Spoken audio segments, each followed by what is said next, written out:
ज़फ़र इक़बाल पाकिस्तान के मायनाज़ उर्दू शायर, इनका खूबसूरत कलाम पेश खिदमत है। बस एक बार किसी ने गले लगाया था, फिर उसके बाद ना मैं था ना मेरा साया था।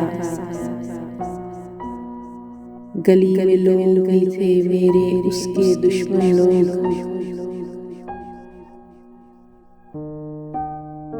वो सब पे हंसता हुआ मेरे दिल में आया था। उसे एक दश्त में 100 शहर हो गए आबाद, जहाँ किसी ने कभी कारवां लुटाया था।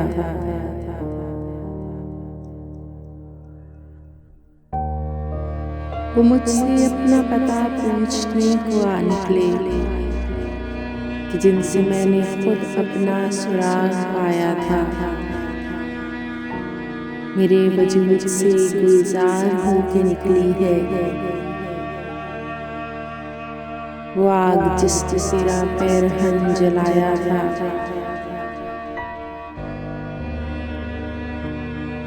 मुझी को तानाए गारत गरी न दे प्यारे, ये नक्श मैंने तेरे हाथ से मिटाया था।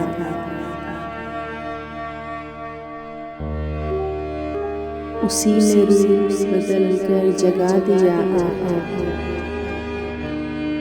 जो जहर मुझ पे कभी नींद बन के छाया था। ज़फ़र की खाक में है किसकी हसरत तामीर, ख़याल ख्वाब में किसने ये घर बनाया था।